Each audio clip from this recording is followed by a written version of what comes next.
Bonjour, vous le savez certainement, dans quelques jours ce sera la rentrée des classes pour la plupart d'entre vous. Et bien pour nous, pour Eurosport, c'est aujourd'hui l'occasion également de faire une rentrée des classes avec ce championnat de France de 2e division que vous êtes sûrement déjà très nombreux à suivre. Aujourd'hui on vous propose une affiche de la 8e journée et pas n'importe laquelle, puisque c'est le match pratiquement des leaders entre Caen, actuel leader de ce championnat justement, et l'Olympique de Marseille qui n'est que 5e. Caen, vous le savez, c'est une équipe qui a été reléguée la saison dernière de division 1, mais Caen a pour l'instant un parcours, allez, on va dire, de champion avec déjà 5 victoires et des matchs nuls. 2 matchs nuls, aucune défaite pour le moment. Mais en face aujourd'hui, dans cette magnifique enceinte du stade Michel Dornano, il y a un Olympique de Marseille revanchard. L'Olympique de Marseille privé l'an passé de monter en raison du redressement judiciaire du club. Mais aujourd'hui, l'Olympique de Marseille, Fabrice, a besoin de se rassurer avec 2 faux pas quand même déjà à l'extérieur. Oui, c'est vrai, cette formation olympienne est très très mal partie dans ce championnat, mal débuté, et puis l'Olympique de Marseille s'est bien reprise. L'Olympique de Marseille qui est revenu petit à petit dans la course à la montée en première division. L'Olympique de Marseille qui est actuellement 5e de ce classement, avec toutefois 6 points de retard déjà sur Caen. Cela fait beaucoup, donc il faut impérativement pour Marseille ce soir repartir avec au minimum un match nul de ce déplacement à Caen. Alors vous venez de le voir dans notre petit sujet d'avant-match. Je vous propose de vous pencher encore plus sur ce classement justement pour découvrir que effectivement des équipes vont bien. C'est le cas de Caen notamment, mais d'autres souffrent énormément comme Toulouse et comme Sochaux qu'on attendait au rendez-vous de cette division 2 et qui pour l'instant ont connu pas mal de problèmes. Voilà donc ce classement. Le trou est un petit peu fait pour l'instant pour le Stade Malherbe avec 2 points d'avance sur le Red Star qui est là. Le Red Star fait partie des outsiders classiques du championnat. Et puis ensuite, l'équipe surprise pour l'instant, vous l'avez compris, c'est Perpignan. Laval n'est pas mal non plus. Et vous voyez, pour Sochaux notamment, il y a quand même déjà 8 points de retard sur le premier. Mais ce qui est intéressant, c'est qu'il n'y a que 5 longueurs en fait de retard sur le 3e, synonyme d'accession. Donc vraiment, on n'a pas perdu grand-chose pour l'instant. Oui, c'est vrai que ça va très très vite. Il suffit d'enchaîner 2 victoires successives pour revenir en tête de ce classement. Mais c'est vrai que au départ, on n'attendait pas trop cette équipe de Perpignan, on n'attendait pas trop Laval, on attendait plus bien sûr, comme vous l'avez dit Christophe, Sochaux et Toulouse. Mais on voit bien que c'est un championnat difficile où toutes les équipes se valent. Et à part Caen qui a vraiment fait un début de saison extraordinaire, toutes les autres se tiennent. Regardez ce parcours, 3 matchs joués à Michel Dornano et déjà 3 victoires avec 5 buts marqués, 1 seul de concédé. Parcours vraiment, pour l'instant, c'est une équipe qui a le profil pour remonter directement en première division. Quant à Marseille, vous voyez 5 buts encaissés quand même à l'extérieur pour ces 2 défaites. Et ces 5 buts quand même, ils ont été concédés chez les 2 promus, Louan, Cuiseaux et Épinal. Ça fait un petit peu désordre pour le champion en titre, car n'oublions pas, Marseille est le champion de France 1995. Enfin, Marseille reste quand même sur un nul et 2 victoires. Donc Marseille va beaucoup mieux. Et c'est vrai que les joueurs ont envie de prouver que ce n'était qu'un faux pas ce mauvais début de saison. Alors vous voyez, Jean-Paul Jaude vient nous proposer l'équipe de Caen. Là on va justement découvrir la composition de cette formation. Une équipe que l'on a pris plaisir à suivre à l'occasion des entraînements. Regardez Fabrice, c'est à vous. Oui, avec Luc Borelli dans les buts, à nouveau du côté de Caen. Sur le côté droit, il y aura David Sommeil. Le numéro 4, Stéphane Moreau, l'ancien Nantais. Le libéro de cette formation cannaise, Milos Glonek, libéro très très défensif au dire de Pierre Mankowski. Le deuxième stopper qui évoluera un petit peu sur le côté gauche, c'est Yvan Le Bourgeois avec le numéro 5. Au milieu du terrain, il y aura Raphaël Guerrero, l'Auxerrois, un poumon de cette formation. Sur le côté, Pascal Vairua qui jouera sur le côté gauche. Ça c'est la petite surprise. Oui, c'est la petite surprise qui devait pas jouer cette rencontre et puis au dernier moment Pierre Mankowski l'a aligné. Il y aura ensuite Stéphane Lièvre avec le numéro 3 sur le côté gauche, Stéphane Dedeban que l'on a vu, milieu de terrain organisateur, et puis devant Samuel Michel avec le numéro 9 et Franck Priou avec le numéro 7. Franck Priou qui retrouve la 2e division avec un sentiment de revanche assez fort. Du côté des remplaçants, bien là c'est un petit peu plus calme avec des garçons comme Chateau, alors qu'on découvre tout de suite la composition de l'Olympique de Marseille avec le successeur de Barthez, c'est Jérôme Alonso, il vient de Nice. L'arrière droit, vous le connaissez bien, c'est Joël Cantona qui a marqué un but splendide déjà cette saison. Deux stoppeurs du côté de Marseille, une défense très renforcée avec le numéro 10, c'est Galtier pour son retour à l'Olympique de Marseille, c'est là où il a débuté sa carrière. Le libéro inamovible, c'est Bernard Casoni, c'est lui qui dirigera cette défense. Il aura un stopper gauche en la personne de Jean-François Hernandez, ancien joueur notamment de Toulouse et de Sochaux. Jean-Christophe Marquet qui devait partir finalement est resté au club, il sera l'arrière gauche, homme de couloir, précieux dans la relance. Milieu de terrain, c'est encore un ancien joueur d'Auxerre, on les voit un petit peu partout maintenant, avec Mazzolini, autre milieu de terrain, mais cette fois-ci, cette saison notamment, en ce début d'année, sur le côté gauche. Marcel Dib, capitaine également de cette formation. Et puis devant, une chose un peu plus sérieuse, avec Tatarian, ancien joueur de Nice, qui aura un rôle de piston sur le flanc droit. Il reste deux hommes à découvrir, pas des moindres. Tony Cascarino, qui est déjà meilleur buteur de ce championnat de France de deuxième division avec 5 réalisations. Il sera associé à Marc Libra, qui lui cherche toujours son premier but, mais il n'a toujours pas perdu confiance, bien évidemment. Du côté des remplaçants, on retrouvera Amada Jambet, Bernard Ferrer, et à la différence des autres entraîneurs, Fabrice, Henri Stambouli a préféré assurer le coup en prenant un gardien, un second gardien, Laurent Spinozzi. Vous savez que le règlement a changé, vous avez le droit maintenant à avoir 3 joueurs sur le banc, deuxième division. Peu importe que ce soit un gardien, 2 gardiens, même pourquoi pas, les règlements ne veulent rien dire, enfin ne précisent rien en cette matière. Et d'aventure, les 3 hommes pourraient rentrer du côté de Caen. Voilà, ce sont Bill Château, c'est un jeune joueur d'origine ivoirienne. Bernard Héraison, ancien joueur de Laval, de Lens, du Paris Saint-Germain. Et puis l'invité surprise, c'est Jean-François Perron, en raison du forfait de toute dernière minute d'Emmanuel Rival. À Marseille, Amada Jambet, arrière droit, mais qui est capable également d'évoluer dans l'axe maintenant, sera donc remplaçant avec Ferrer et également Spinozzi. Beaucoup d'absents dans cette équipe de Marseille ici.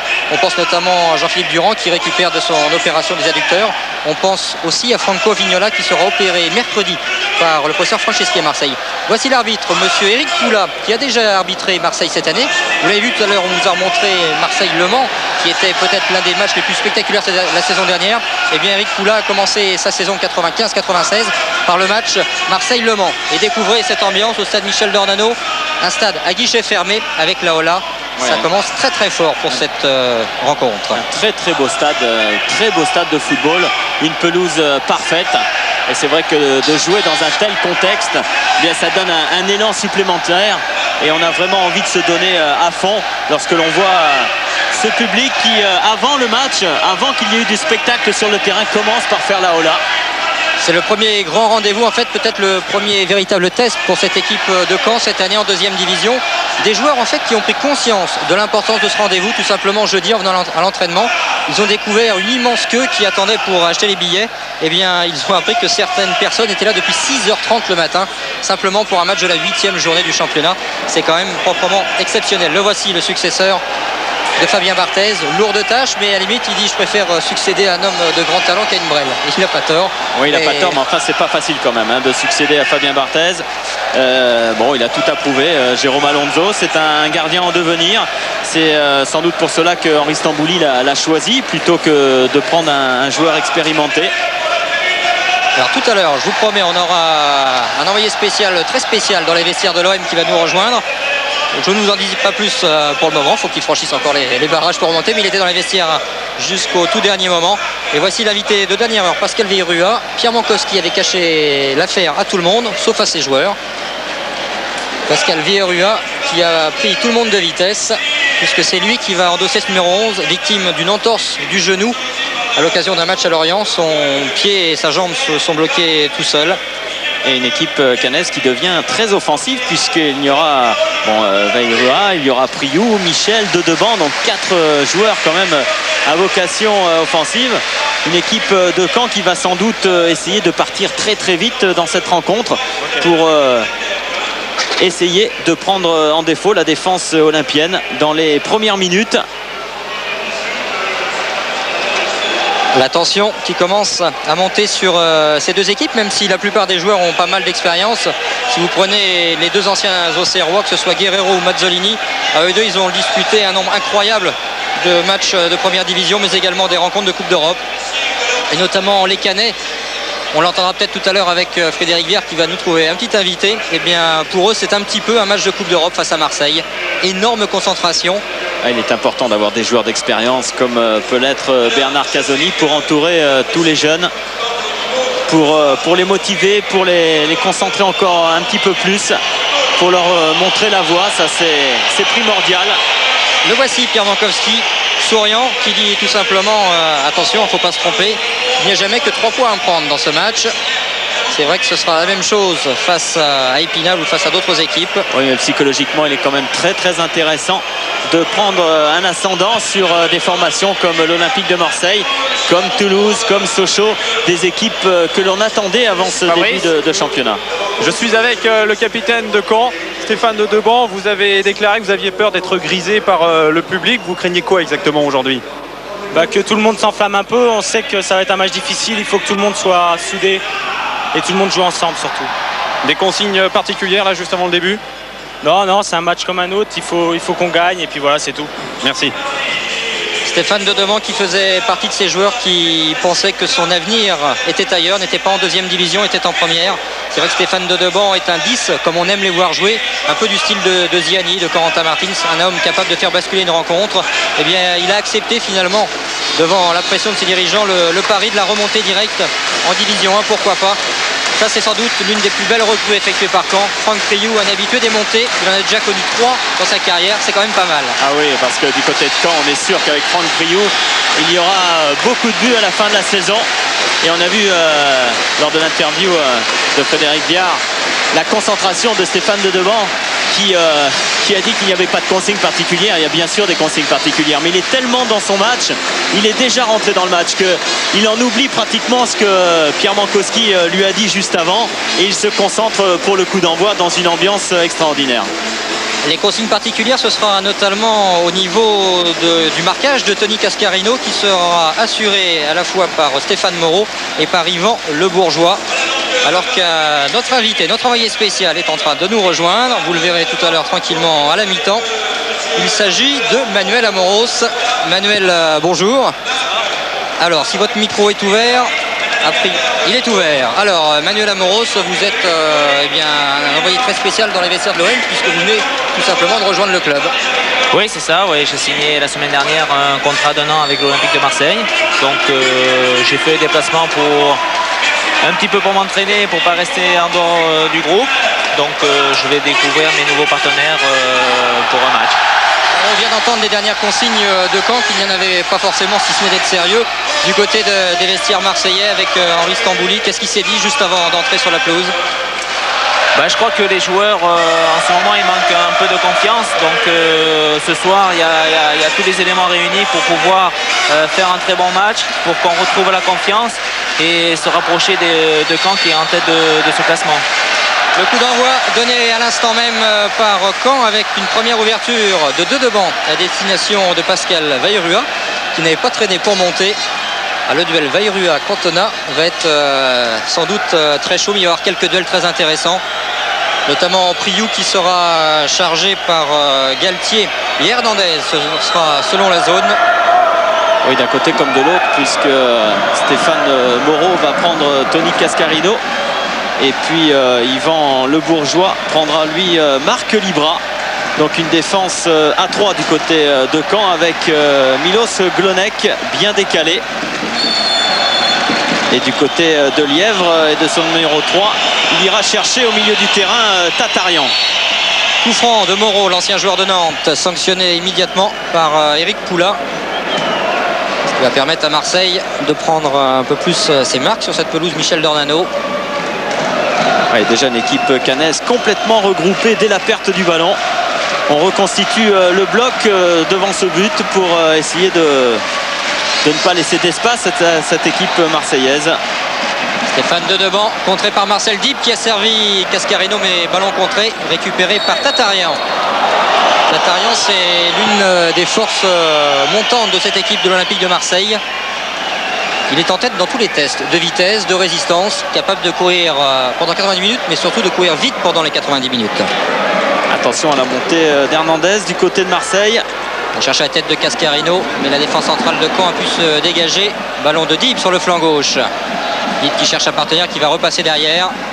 Galtier. Voilà. Marcel qui a vu que c'était bouché. Il a ressorti le ballon pour ne pas le perdre, ce ballon, c'est important. Et il est perdu en touche. Et Cascarino qui va aller chercher Luc Borelli pour pas qu'on lui transmette le ballon. Longue relance, tête de Cantona, sanctionné immédiatement. Les duels sont déjà bien engagés dans tous les coins du terrain. Confirmation, et l'arbitre a laissé jouer de devant avec Samuel Michel. Et voilà la santé, et voilà le premier avertissement. Oui, pour Tatarian, pour ce tacle un petit peu appuyé. C'est vrai que l'arbitre veut essayer de calmer un petit peu parce qu'il a vu que dès le début de la rencontre, l'intensité allait être très très importante. Voilà, le pied en avant de Tatarian, même s'il joue le ballon, c'est plus pour calmer les esprits que pour ce tacle. Tatarian qui est revenu au club, c'est un ancien junior de l'équipe. De Deban sur le côté gauche, Tatarian devant lui, centre de Deban, impeccable, Priou un petit peu court. Et dégagement d'Hernandez, loin devant, attention à la pointe de vitesse de Marc Libra, à la lutte avec Yvan Le Bourgeois. Mais Yvan Le Bourgeois, c'est l'expérience dans cette équipe de Caen. Yvan Le Bourgeois qui en est ici quand même à sa 12e saison au Stade Malherbe. C'est encore lui qui a le ballon. Qui calme un petit peu pour que son équipe reprenne ses marques, reprenne son dispositif. Et ça peut sortir. Ouais, pressing une nouvelle fois de Marcel Dib. Vairua avec Cantona. Moreau qui évite la sortie, c'est bien joué. Pascal Vairua qui va pouvoir s'élancer sur son côté gauche, contré par son ancien collègue de chambre, tout simplement, car Mazzolini et Vairua faisaient chambre commune du temps de la JOCR. Et du côté de Caen, on va jouer énormément sur le côté gauche avec Vairua, avec Samuel Michel qui vient aussi sur le côté gauche. Toutes les relances sont côté gauche. Et d'ailleurs, l'arrière latéral droit qui devait être David Sommeil joue pratiquement milieu droit et va marquer Jean-Christophe Marquet justement. Il va falloir se replacer car c'est Marquet qui a le ballon. Hernandez avec Galtier. Il y a pratiquement un marquage individuel sur tout le terrain pour chaque homme. En voici un entre Lièvre et Tatarian. C'est Lièvre qui a récupéré. Il faut partir de plus loin avec cette accélération. D'autres solutions pour Glonek, le libéro slovaque de cette équipe. Ouais, pour l'instant, Glonek a bien compris qu'il fallait qu'il apporte le surplus au milieu du terrain en sortant de derrière, puisqu'il y a un marquage individuel avec Le Bourgeois et Moreau. Et ça, c'est bien joué, cette passe de Guerrero à destination de Le Bourgeois qui a effacé Libra. Centre de Le Bourgeois. Attention à la volée de Samuel Michel qui remet. Et première intervention de Jérôme Alonso. Ouais, Samuel Michel qui a dû hésiter à frapper directement, il a préféré finalement remettre devant le but. Ouais, c'est-à-dire qu'il était arrêté, Samuel Michel, il a préféré assurer sa reprise en espérant qu'il y ait un de ses partenaires pour couper la trajectoire du ballon. Et un ballon qui va encore une fois profiter à Caen, alors qu'un Marseillais, Jean-Christophe Marquet en l'occurrence, est resté au sol. Jean-Christophe Marquet, un jeune de l'OM qui fait déjà un petit peu figure d'ancien, c'est l'un des piliers. On annonçait son départ à Cannes, à Paris, mais les dirigeants phocéens ont mis la barre un petit peu plus haut avec un transfert estimé à 5 millions de francs, ce qui a fait reculer un petit peu tout le monde. Et à l'arrivée, Jean-Christophe Marquet occupe ce flanc gauche avec un avertissement distribué. C'est Marcel Buté avec l'arbitre et c'est lui qui a dû être averti. Manuel Amoro, c'est ce que vous avez vu, hein? Oui, c'est ça. Non, je crois que l'arbitre aurait dû sortir un carton pour le joueur canet puisqu'il fait quand même une faute évidente sur Marquet. Bon, Marcel en tant que capitaine est venu essayer de discuter un petit peu et l'arbitre n'a pas apprécié. C'est un peu dommage, excusez-moi, c'est un peu dommage parce qu'on ne laisse pas la priorité au capitaine. On est capitaine, on devrait davantage communiquer avec l'arbitre. Marcel a essayé et l'arbitre a décidé autrement. Ça joue vite pour Caen avec De Deban qui est passé, la lucarne opposée qui a été cherchée par Stéphane De Deban. Et deuxième belle envolée d'ailleurs de Jérôme Alonso. Tout à l'heure c'était devant son but. Là il a fallu se déployer pour aller chercher cette balle. Oui, pied gauche de Deban qui a cherché la lucarne opposée avec une prise de balle un petit peu délicate là pour Jérôme Alonso. Cascarino qui a prolongé de la tête. Tony Cascarino qui était très triste que son partenaire Franco Vignola soit blessé. D'une part parce que c'est toujours triste qu'un partenaire quitte le reste de la troupe pour une bonne partie de la saison. mais surtout parce que c'était l'un des joueurs qui était capable de l'approvisionner en bon ballon justement d'attaque. Et ça l'inquiète un petit peu l'Irlandais pour la suite de la saison. Récupération de Franck Priou qui va partir en percussion. Accélération de Priou, attention, retour de Dib et de Marquet. Tacle régulier. Superbe retour de Marcel Dib. Et il en fait combien dans un match? Il est partout. Ben vous allez compter, ça fait 1. Ah, c'est un joueur extrêmement précieux, Marcel Dib. Récupérateur de ballon, relanceur. C'est lui qui reconcentre ses troupes quand il le faut. De Deban contré par Mazzolini. Stéphane de Deban qui a déjà touché énormément de ballons. Et qui, même si vous ne voulez pas jouer en deuxième division. Oh super, Pascal Véro a été passé, c'est l'avertissement dans la foulée. Immédiat pour Joël Cantona. Oui, ça fait 3 cartons jaunes. Et c'est vrai que Joël Cantona n'est pas un arrière de formation. Eh bien, il s'est adapté à ce poste comme il a pu. Il n'a pas les vrais gestes. Regardez, là, il ne peut pas tacler. Ah, c'est vrai que sur le coup aussi, Vaillura a été très très vif. À la feinte était extraordinaire de la part d'ancien international. Et bien sûr, du côté de Caen, maintenant, on va jouer sur le côté gauche avec Vaillura pour essayer de faire une nouvelle faute à Joël Cantona.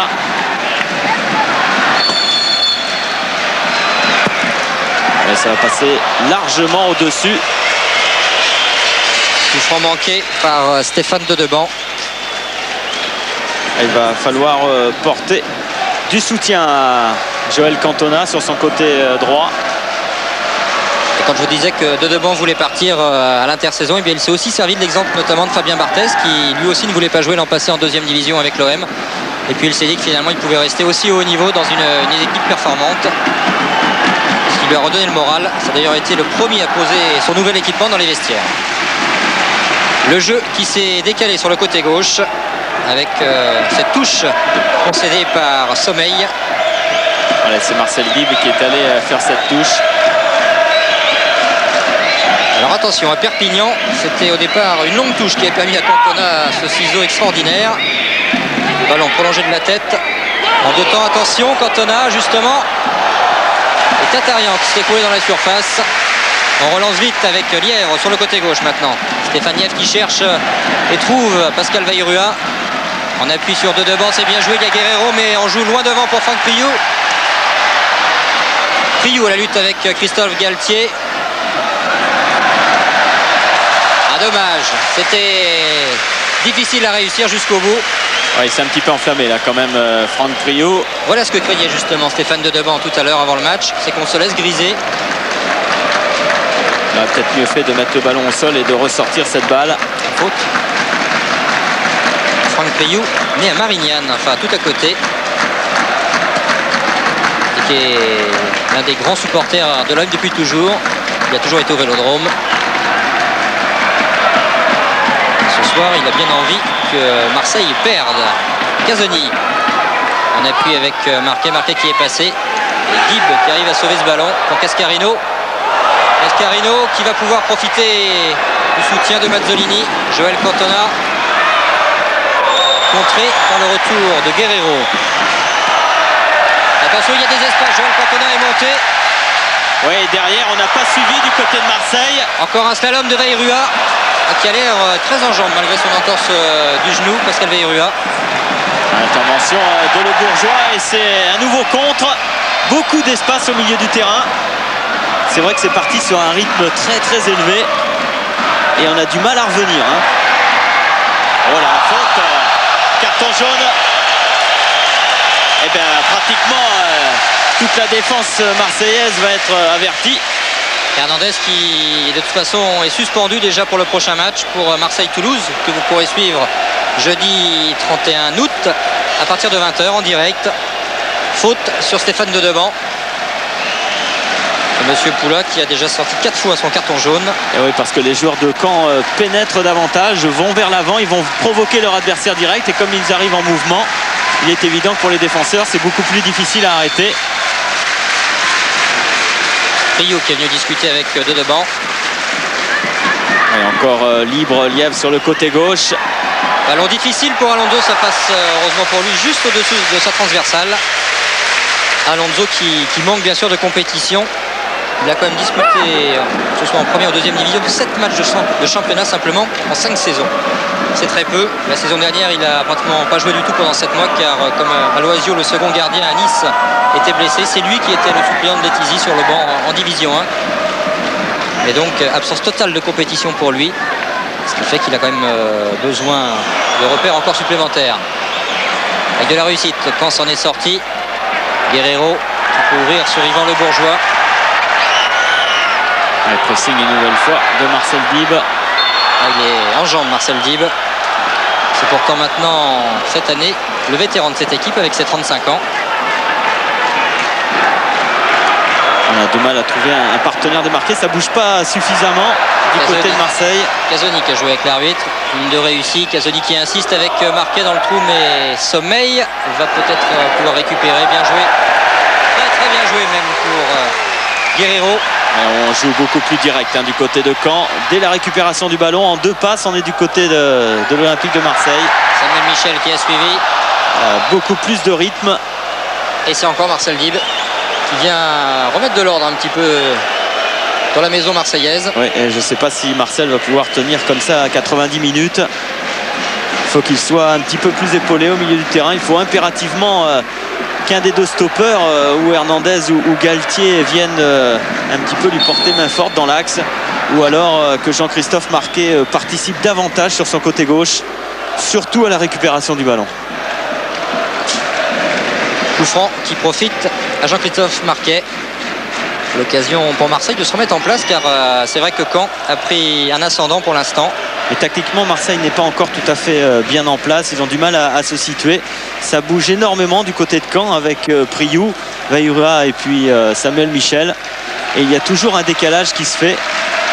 Cela dit, Henri Stambouli s'attendait un peu à ce match, s'attendait à ce que Caen fasse le jeu et à pratiquer en contre. Et puis du côté de Caen aussi, Mankowski qui nous disait que Blonec était un libéro très défensif. Bien, depuis le début de la rencontre, c'est lui qui fait le décalage.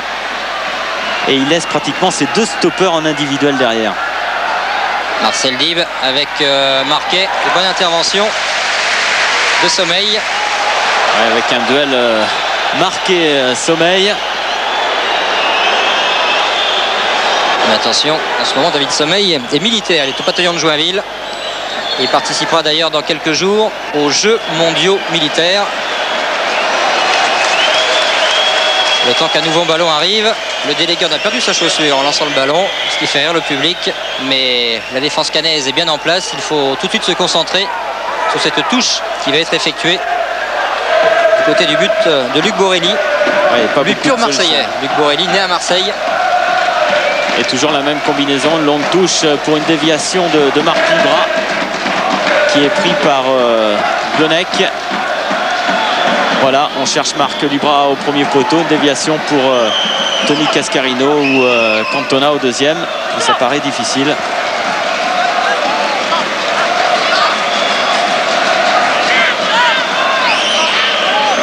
Henri Stambouli avec Jean Castaneda notamment à ses côtés. Roger Propos, le préparateur physique. Jacques Bailly, le kiné. Marseille qui est arrivé hier, qui s'est entraîné juste à côté de l'hôtel. Et de l'autre côté, Pierre Mankowski avec son adjoint, juste à côté de lui en rouge, Patrice Garande. Marcel qui est complètement esselé et il se sort de cette situation. Et frappe de Dib cadrée par un exploit individuel. Et voilà Patrice Garande qui n'était pas tellement rassuré sur cette percée de Marcel Dib. Manuel Amoros, ce premier quart d'heure, est-ce que c'est un petit peu conforme à ce qu'attendaient les joueurs de l'OM avant la rencontre?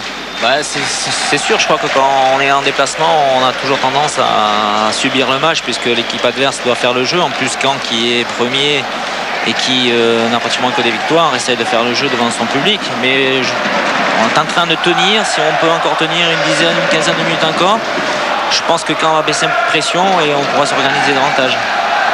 Ça, on le note dans un coin, ce qui veut dire que les occasions sérieuses de l'OM vont arriver d'ici un petit quart d'heure. Oui, je crois qu'il faut attendre, il faut laisser un peu passer la pression et s'organiser, avoir un jeu collectif un peu plus haut et essayer dès la moindre occasion de marquer un but. Voilà un bon enchaînement justement comme en rêve Manuel Amoros. Mais Cascarino, ça c'est l'inquiétude quand même, il est terriblement isolé Fabrice. Oui, manque de soutien là pour Cascarino.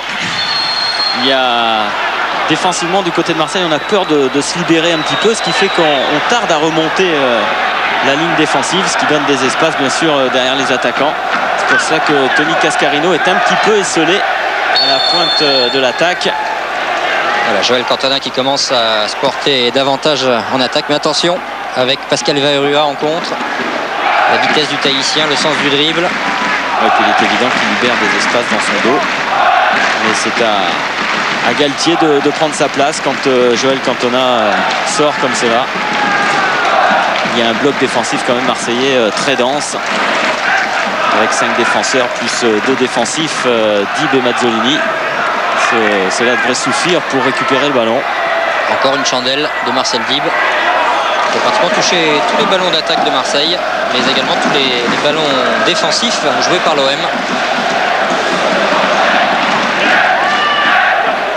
Touche pour Stéphane Muller.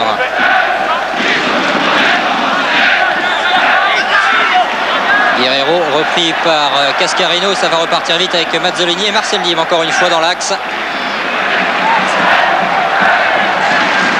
Et Marcel encore seul, qui est obligé de faire quelque chose de très difficile. C'est pas mal joué pour Cascarino, mais bonne intervention de Moreau. Il avait marre de ne pas être plus utilisé à Nantes et qui a préféré partir. Il est prêté par le champion de France de Division 1. Il reprend énormément de plaisir à jouer. C'est lui encore qui est au marquage sur Cascarino. Attention dans l'axe. Pas de prise de risque pour Christophe Galtier. Ça repart avec Glonek. Visiblement écouter les conseils de Mankowski car il dépasse maintenant régulièrement la ligne médiane, ce qui n'était pas le cas par le passé. Lièvre, 2 fois, c'est un ancien allié gauche, à Versailles notamment. Ça confirme tout ce talent offensif. Lièvre pour l'ouverture du score. Après 19 minutes de jeu. Oui, et but de Samuel Michel sur ce superbe travail de Lièvre. Lièvre qui est parti de très loin, qui a pu passer entre 2 joueurs marseillais. Ensuite, il a suffi d'un 1-2 pour se retrouver en position de débordement. Ouais, bien fait de la part de Franck Briou. Et là, beaucoup plus rapide Lièvre, ballon au millimètre. Jérôme Alonso qui ne peut couper la trajectoire du ballon. Eh bien, ce que craignait Manuel tout à l'heure, mais c'est arrivé. Fabrice, oui, avec l'entraîneur de Caen, Stéphane Mankowski, un premier but après 20 minutes de jeu, c'est conforme à ce que vous attendiez, à ce que vous vouliez? Un premier but, on ne peut jamais le prévoir. Ce que je sais, c'est que je pense qu'on a fait un bon début de match. On marque sur une action collective qui est remarquable. Je crois que ça s'est fait presque en une touche de balle. On est bien rentré dans le match. Maintenant, il faut continuer en se méfiant des coups de boutoir de cette équipe de Marseille, avec Cascarino devant qui est toujours dangereux parce qu'il y a des déviations qui sont mortelles. Merci. Le Bourgeois, quelques instants plus tard, a pris un avertissement. Samuel Michel, de toute façon, on connaissait ses talents de buteur. Il a évolué notamment au Red Star où il a terminé 2 fois meilleur buteur avec 17 et 23 buts une saison. Ouais, attention. Ouais, la main de Casoni dans le jeu. Ouais, dans le tacle. Pour cette raison que M. Poulain n'a pas sifflé. Et il a eu raison. Et heureusement que Casoni a fait cette intervention parce que derrière... Manuel Amoros, vous espériez que l'OM allait tenir 10 minutes à quart d'heure de plus. Ça n'a pas été le cas, ça n'a pas traîné ensuite. Non, je crois que sur l'action qui a mené le but, il y a eu un mauvais positionnement, surtout après quand Lièvre a fait ses 2 dribbles. Je crois qu'on aurait dû peut-être sortir davantage et le mettre hors jeu sur le 1-2. Mais bon, le football c'est comme ça, je crois qu'on va essayer de se ressaisir. Il faudrait peut-être qu'on monte un peu plus haut pour aller chercher les Canets un peu plus haut dans leur camp, parce que maintenant on perd 1-0, il va falloir essayer de marquer un but. C'est ce que disait aussi Fabrice depuis le début du match. Marseille qui hésite un petit peu défensivement, qui a tendance à reculer, c'est encore le cas sur cette action. Stéphane Dedevant qui peut ouvrir, c'est bien joué pour Michel, trop court, remise de Cantona. Le ballon ressorti par Galtier qui vient se faire tacler par Priou avec une faute. Galtier aurait dû être sanctionné 2 fois de suite. Oui, avec un pied en avant 2 fois de la part de Galtier. Qui venait vexé d'avoir été taclé par Priou de manière tout à fait légitime. Ouais, du côté de Caen, on va beaucoup plus vite. Il y a une vitesse d'exécution qui est plus rapide. C'est ce qui fait la différence au niveau de l'intensité du jeu. Et du côté de Marseille, bien sûr, on n'a pas beaucoup de points d'appui devant. Sur la cheville droite.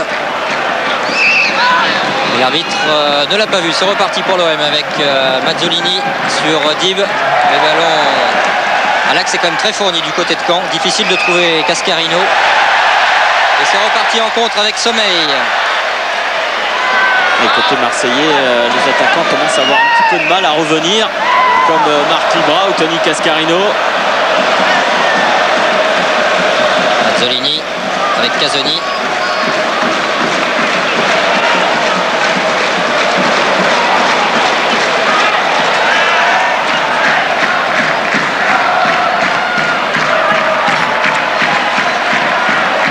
Mazzolini qui a évité la touche.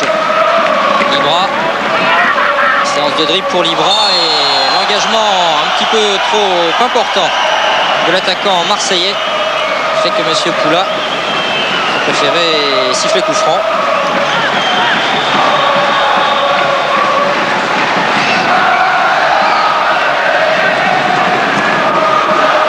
De devant, longue ouverture sur Franck Priou. Une transversale de 30-40 mètres et on trouve le joueur à l'arrivée.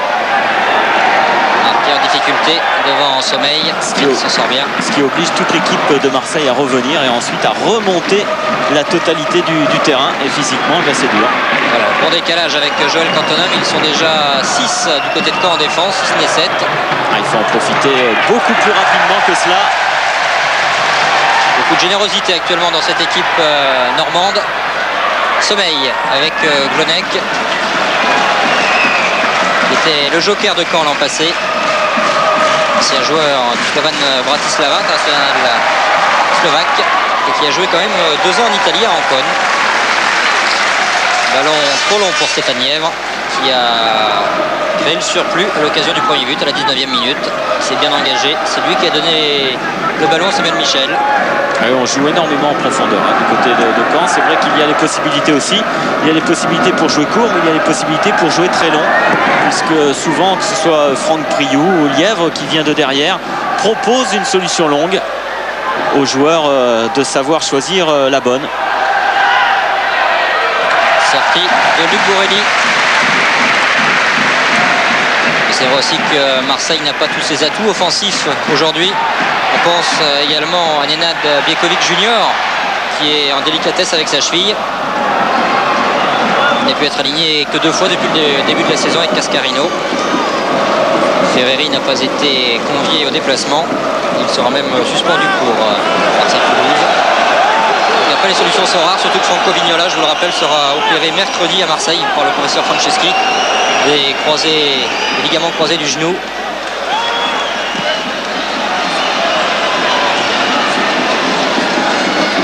Ballon par-dessus. Le ballon qui n'est pas sorti, qui profite à Caen immédiatement, qui joue vite et qui se trouve immédiatement à chaque fois. Son meneur de jeu, Stéphane Dedeban. C'est un régal, Dedeban. Évidemment, il rate sa passe. C'est bien fait. C'est un joueur qui est toujours très très mobile et qui est toujours pratiquement où est le ballon. Ce qui fait qu'il offre toujours une solution très courte, Stéphane Dedeban. Là, vous avez quand même apprécié l'école auxerroise, le replacement défensif de Pascal Verrua qui est à l'origine de ce contre. Centre de Samuel Michel pour Priou, devancé par Hernandez. Marquet qui va rejouer avec Hernandez. Mais attention, Priou va s'accrocher jusqu'au bout sur ce ballon. Oui, pressing qui empêche la relance de Marseille. C'est passé finalement avec Mazzolini. Et maintenant Frédéric Tatarian. Joël Cantona au second poteau. Ce sera trop long. Cascarino qui s'accroche. Cascarino énervé. D'une part parce qu'il a manqué son contrôle, mais surtout parce qu'il n'a pas de ballon. Il se sent quand même terriblement isolé devant. Il y avait une faute au départ de Le Bourgeois qui l'a retenu par le bras. Ça suffit pour déséquilibrer son adversaire. Le problème, c'est que Le Bourgeois, qui est donc à sa 12e saison ici, n'a jamais gagné contre Marseille, car la seule victoire, ça c'est nos confrères de Ouest France qui l'ont retrouvé, la seule pour l'instant, Caen compte une seule victoire sur Marseille, ce qui est peu. 2 matchs nuls et 9 défaites normandes. Et la seule fois où Caen a battu Marseille, c'était une victoire bien au mois d'avril 94, 1-0, but de Mostovoy. Et bien Yvan Le Bourgeois ne le jouait pas. Donc ça l'énerve un petit peu, il aimerait bien s'imposer aujourd'hui. Attention à Sommeil, frappe de Sommeil, la lucarne qui était juste à côté. Alonso fort mécontent visiblement de sa défense. Mais bel exploit encore là de Sommeil. Ah oui, petit pont sur Jean-Christophe Marquet. Ensuite la frappe qui est partie un petit peu de l'extérieur. Mais c'était une bonne initiative, une bonne tentative là pour Sommeil. Et David Sommeil, on le verra à la mi-temps, il était à l'origine d'un but. Christophe, Jean Bec est en train de s'échauffer sur le banc de touche. Il pourrait éventuellement remplacer Joël Cantona qui se plaint des adducteurs. Ah, Joël Cantona qui a récupéré de sa blessure à la cheville, même s'il fait un strapping. Il est effectivement un petit peu fatigué depuis quelques semaines du côté des adducteurs. Petite tension. On a pris le risque de le faire jouer, mais ça commence visiblement à tirer. Et face à Vairua, il faut quand même être en pleine possession de ses moyens, c'est une certitude. Casoni, qui est chargé de relancer. On a aperçu le geste de Bernard Casoni. Qu'est-ce que j'en fais du ballon? Et derrière Bernard Casoni, il y a 3 joueurs marseillais. Tout à l'heure, Manuel Amoros nous faisait remarquer, c'est vrai, il y a toujours 3 ou 4 joueurs marseillais pour un seul Canet. Ce qui fait que, bien sûr, offensivement, Marseille est en moins. Ils sont à 1 contre 3 ou 4. Ils ne peuvent strictement rien faire. Caen est en surnombre. Et pour l'instant, Caen est tranquille. Il y a très peu de possibilités de but pour Marseille. Il faut impérativement du côté de la défense marseillaise, il faut remonter très très vite à cette ligne médiane pour repousser cette équipe de Caen. Sinon, il risque d'y avoir des petits problèmes.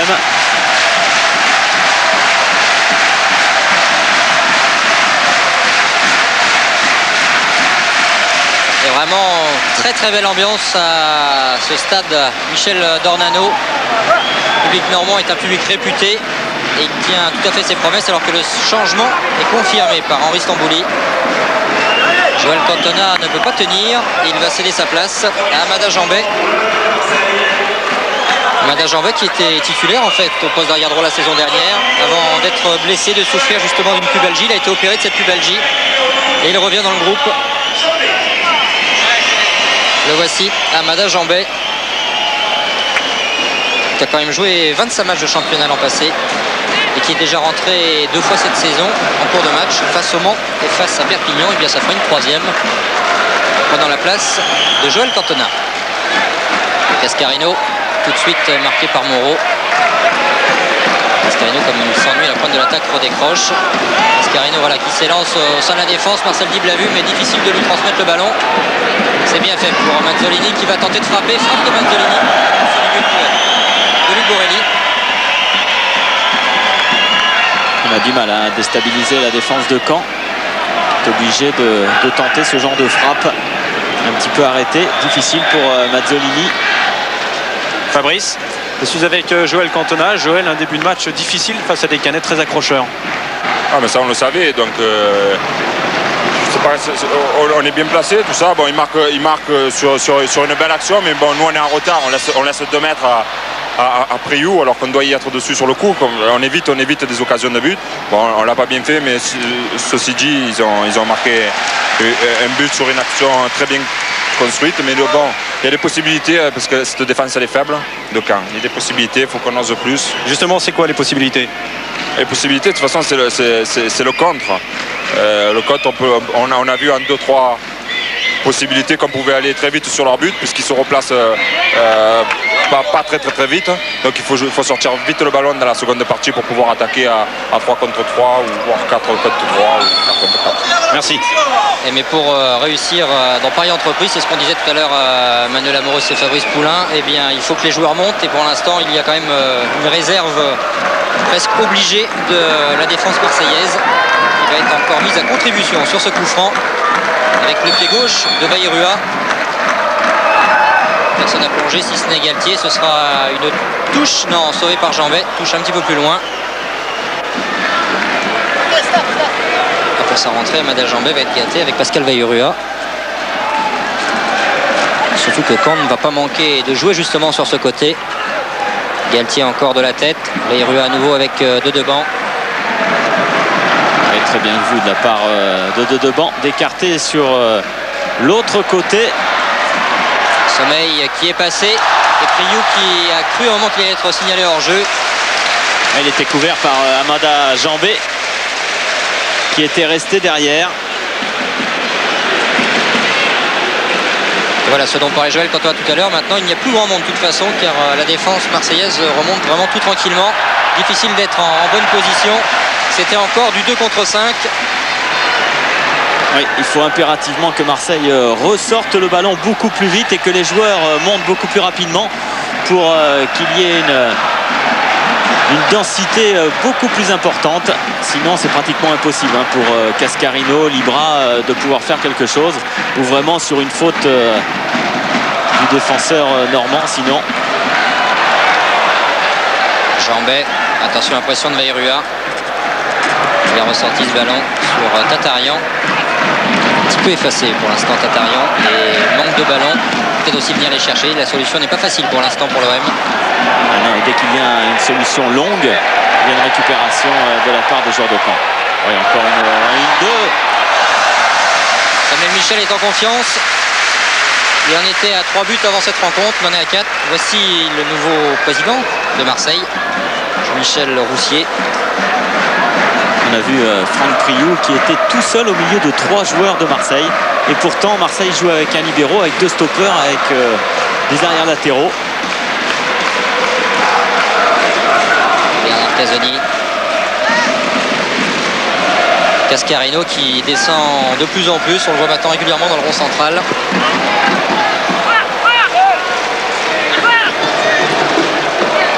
C'est difficile. Très très dur pour marquer, même si là il bénéficie d'une petite erreur de sommeil et un corner. Et du côté de Marseille, il faut profiter justement de ces coups de pied arrêtés avec les joueurs de talent au niveau de la tête, que ce soit Cascarino, Hernandez. Les joueurs à pratiquement 1m90, 1m92 pour Cascarino, 1m89 pour Hernandez qui est en train de se chauffer un petit peu là avec Lièvre. Blonec va calmer tout le monde, mais Eric Foula également l'arbitre. Il faut faire attention quand même à Hernandez parce qu'il a déjà pris un carton jaune. Ça serait peut-être pas expulsé, ça c'est bien joué de la part de Marcel Dib. Marquet qui s'est fait contrer au passage. Oui, par David Sommeil qui est remonté très très vite.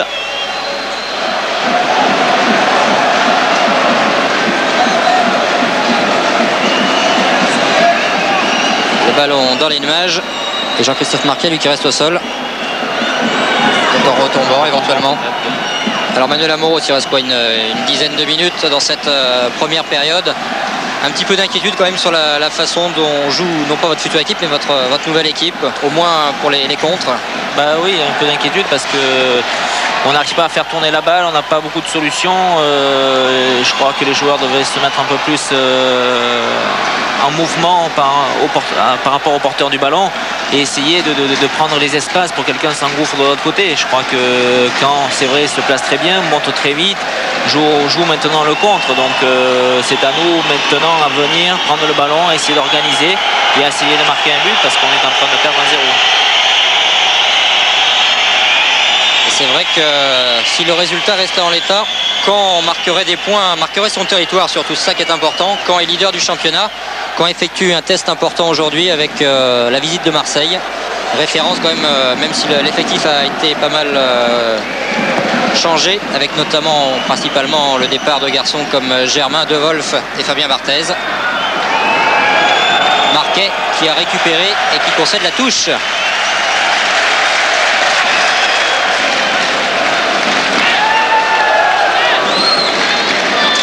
Il reste aussi pour les Olympiens à trouver ce sentiment de révolte, à être animé peut-être d'une plus grande volonté. Oui, mais d'abord il faut avoir une confiance. Et la confiance, visiblement, elle n'est pas dans les joueurs de l'Olympique de Marseille. On a vraiment l'impression qu'ils ont peur d'entreprendre quelque chose. Ils ont peur de faire fausse route. Ils subissent et ils attendent et ils voient. Deban qui réussit à centrer, on s'accroche dans la surface avec Tatarian.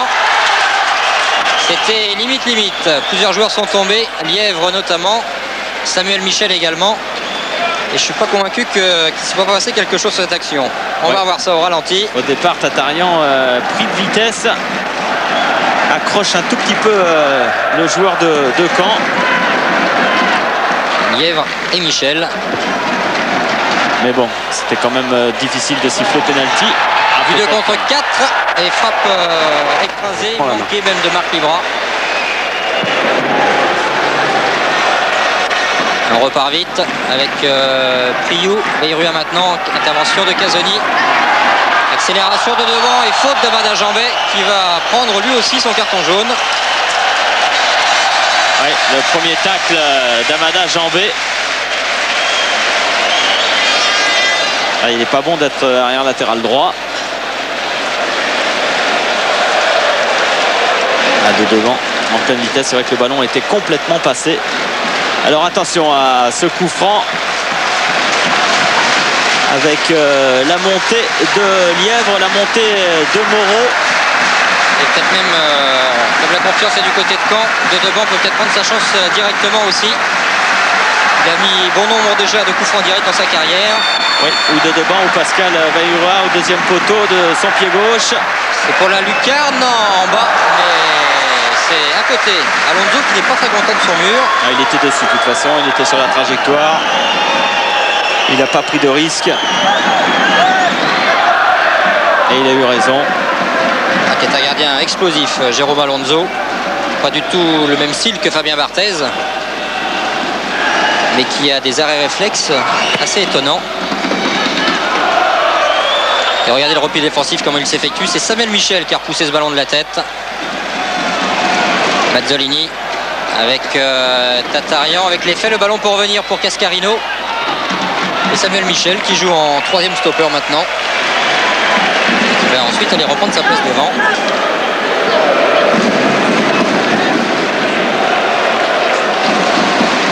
Tony Cascarino, 5 buts depuis le début de la saison, mais il en a quand même marqué 3 à l'occasion de la première journée contre Le Mans. Et depuis, c'est un peu plus calme. Pressing de Tatarian. Et il faut suivre derrière pour récupérer la balle. Voilà ce qui est fait. Jambet c'était bien joué avec Marcel Dib. Et intervention de Milos Glonek. Ah, c'est comme cela que Marseille peut être dangereux, en récupérant les ballons au milieu du terrain. Et Marseille qui est monté d'un cran, voire de deux d'un coup même. Ce qui redonne le sourire à Manuel Amoros, pourquoi pas. Non, je crois que là c'est bien, on est monté d'un cran, on a perturbé la relance cannaise et c'est ce qu'il faut faire. Et ça continue effectivement, Caen qui a un petit peu plus de mal à se dégager. L'arbitre qui aurait bien voulu laisser l'avantage. Et comme le ballon après aurait été récupéré par les Marseillais, eh bien coup de sifflet. On va le revoir avec cette sortie et ce pied entre les deux numéros 8, les deux anciens Auxerrois, Mazzolini et Guerrero.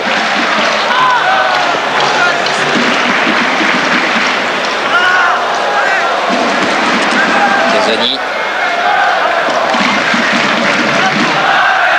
Tatarian, mais ballon impossible pour Cascarino.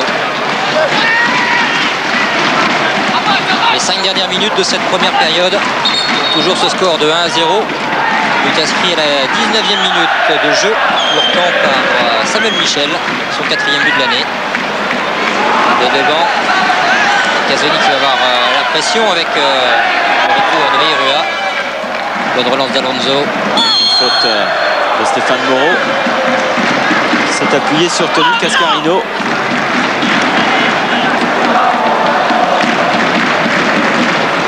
C'est indiscutable.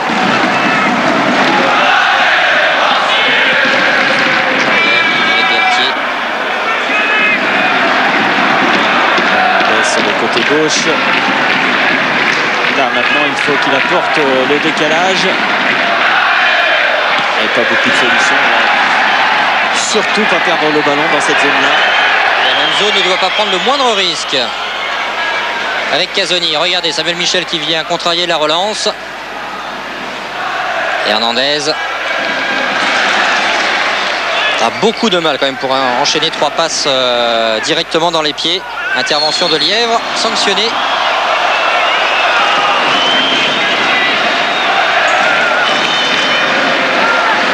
Le pied droit qui a été accroché. Tatarian en relais avec Marcel Dib et excellente sortie de Moreau. Et là ça peut partir vite avec Verrua côté gauche. Oui, attention, David Sommeil qui s'est engagé sur le côté droit. Et ballon mal dosé pour une fois de Deban. Le capitaine, qui était capitaine la saison dernière déjà, mais il disait que c'était plus difficile, comme ça a été l'année de la relégation. Les critiques sont plus vives, il y a la spirale de la défaite, et cette année il prend beaucoup plus de plaisir pour l'instant. Ouais, et Lièvre lui prend un carton jaune pour sa succession de fautes sur Tatarian. Eh bien Lièvre était menacé de suspension. Eh bien il ne jouera pas, non pas le prochain match au Red Star, ce sera samedi, mais la semaine d'après. Suspension automatique.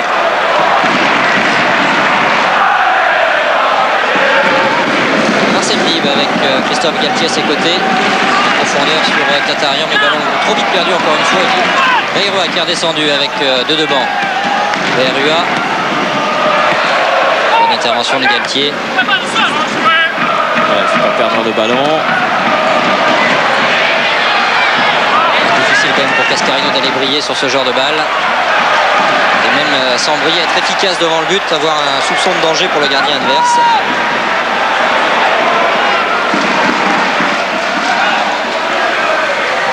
Et voici encore Cascarino qui a déjà 2 hommes autour de lui. Mazzolini. Marcel Dib, contré par Lièvre mais qui récupère le ballon.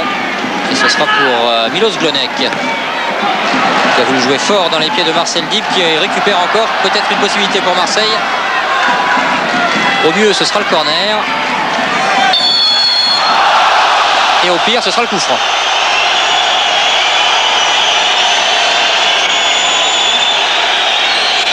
On revoit sur le ralenti proposé par Jean-Paul Jaude et toute son équipe ce ballon qui va revenir au pied marseillais, un ballon qui sera rentrant avec le pied gauche de Christophe Marquet. Et juste avant la mi-temps, il faut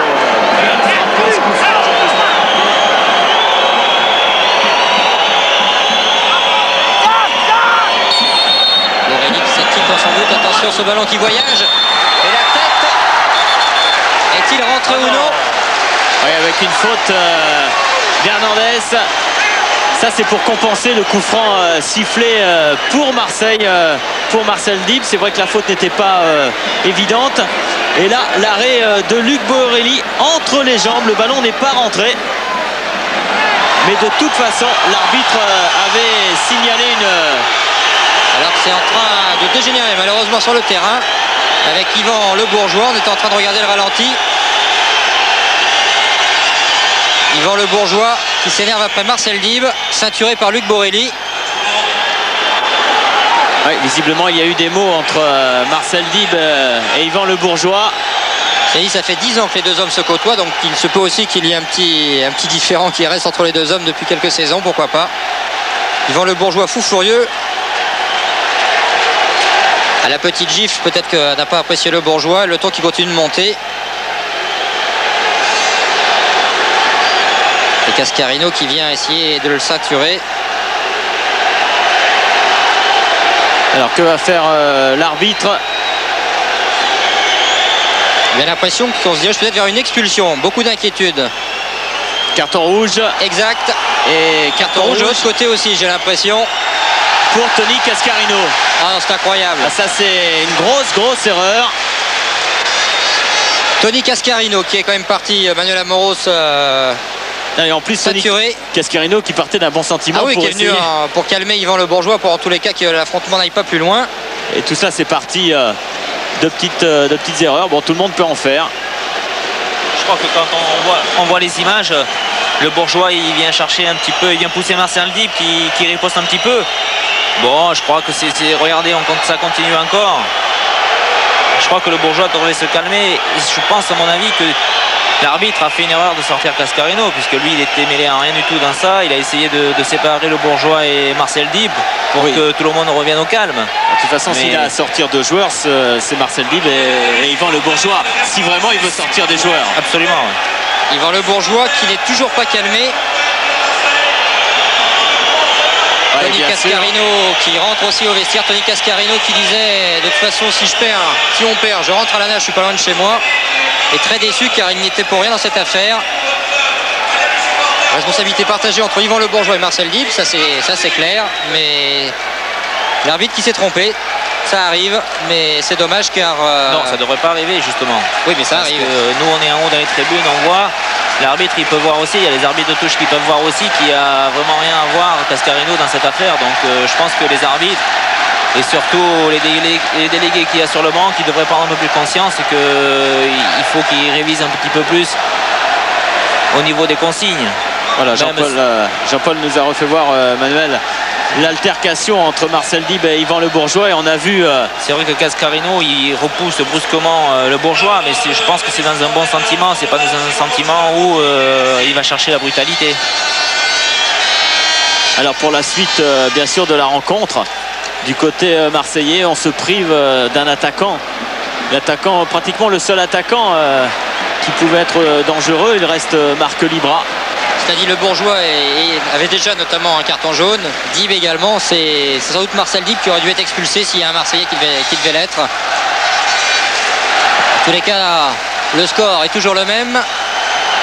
3 minutes au-delà du temps réglementaire, mais encore au moins 3 minutes de jeu logiquement, car le coup franc a été frappé juste 1 minute avant le coup de sifflet final de la première période. Alors que malheureusement il y a quelques incidents avec les supporters de l'OM dans une tribune là-bas. Les arrêts de jeu ne sont pas respectés, ce sera peut-être pour la fin du match. Un peu de pagaille un peu partout, regardez ces tribunes. Voilà des gestes qu'on ne voulait pas voir. Les supporters marseillais avaient mis un drapeau pour se plaindre justement des agissements de certains supporters extrémistes dans des tribunes. On y reviendra après. Frédéric Viard avec Pascal Vaillura. Pascal Vaillura, vous n'étiez pas prévu au départ sur la feuille de match et puis in extremis on vous a aligné. Quand est-ce que Pierre Mankowski vous a annoncé la décision de vous faire jouer? Moi j'ai décidé de jouer ce match-là, je me suis préparé pour. Je crois qu'on essaie de faire le maximum, d'être présent à chaque match. La semaine dernière pendant 2 matchs j'étais pas là, ce soir je suis là, c'est l'essentiel pour l'équipe. Comment va le genou? Ça va très bien, mais les jambes ne suivent pas encore, mais ça va venir.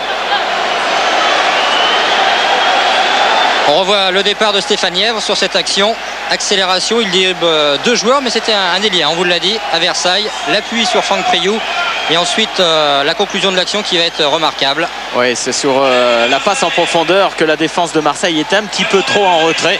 Elle aurait peut-être dû monter davantage sur Lièvre pour empêcher justement ce débordement.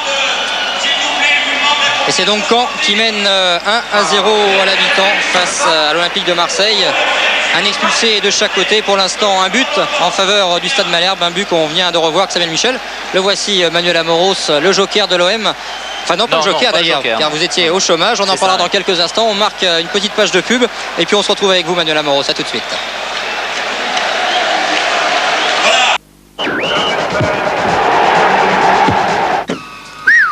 Les affaires marchent bien, on dirait. C'est le bahut préféré de mon comptable. Je m'en sers, il me coûte pas cher, je m'en sers pas, il me coûte rien. Hein? Pourquoi pas? Ça m'étonne pas. Charge à ma place, je t'expliquerai. Lui, il a compris que louer chez Ada, c'était rentable. C'est jusqu'à 2 fois moins cher que d'autres moyens de transport. Jusqu'au 10 septembre, le menu Space Mountain est encore chez McDonald's. Sa mission, choisir parmi vous les gagnants de centaines de séjours et de passeports Disneyland Paris.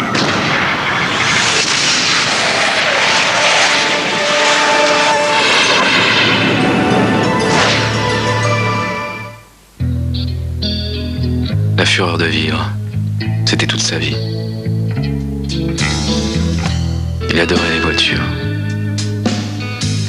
Mais à l'époque, la sécurité n'avait pas autant d'importance. Aujourd'hui, quand on aime les voitures, la première chose qu'on leur demande, c'est de nous aimer très fort.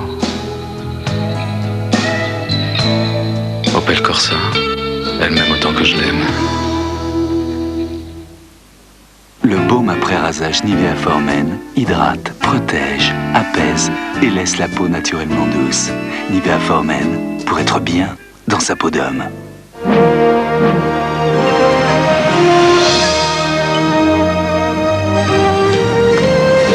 L'Europe a choisi. GT Auto Alarme, la sécurité blindée.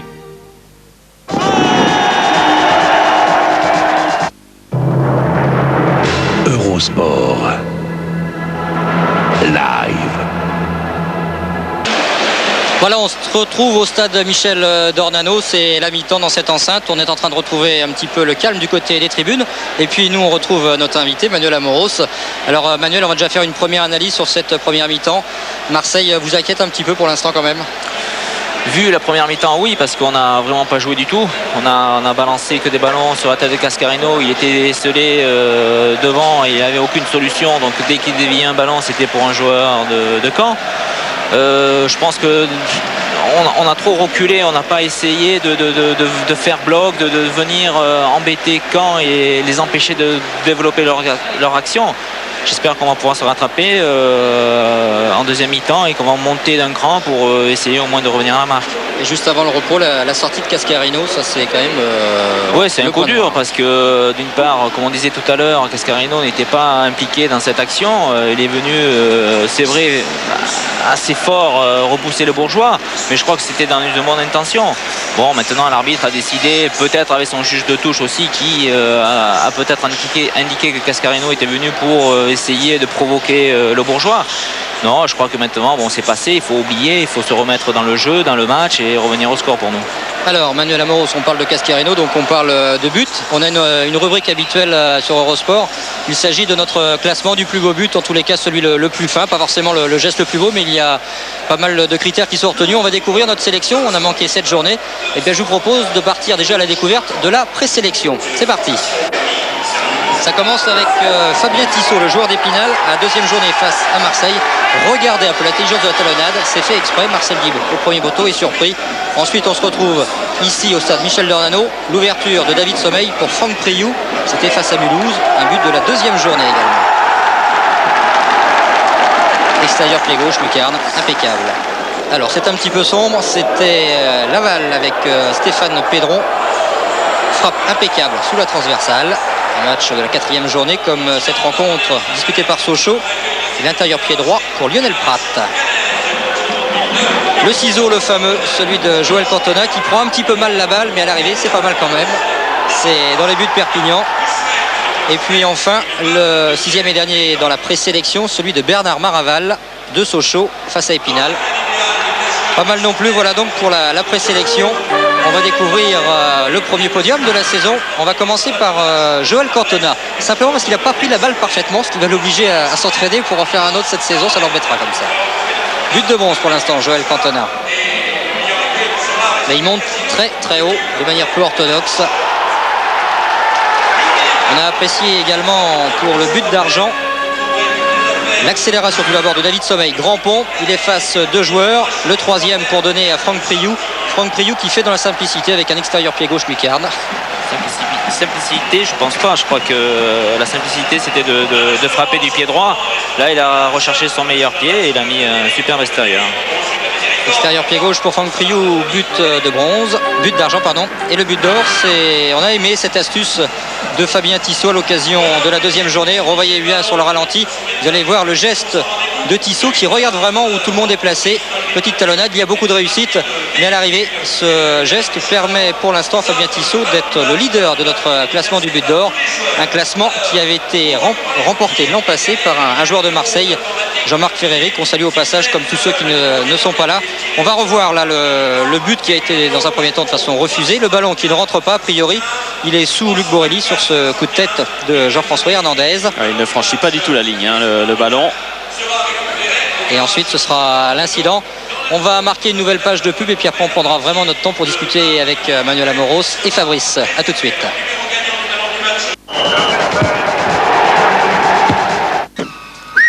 Ah bah les affaires marchent bien, on dirait. C'est le bahut préféré de mon comptable. Je m'en sers, il me coûte pas cher, je m'en sers pas, il me coûte rien. Hein? Comment pas? Ça m'étonne pas. Je charge à ma place, je t'expliquerai. Lui, il a compris que louer chez Ada, c'était rentable. C'est jusqu'à 2 fois moins cher que d'autres moyens de transport. Nous sommes absents, laissez-nous un message après le bip. Tu dis au revoir? Allô, c'est Mamie. Décidément, vous n'êtes jamais chez vous. C'est à croire que vous avez emménagé dans votre nouvelle voiture. N'allez tout de même pas élever vos enfants sur une banquette arrière, non? Enfin, ça ne me regarde pas, non, non. Vous n'allez pas partir en week-end tous les week-ends, quand même. Comment? Allô?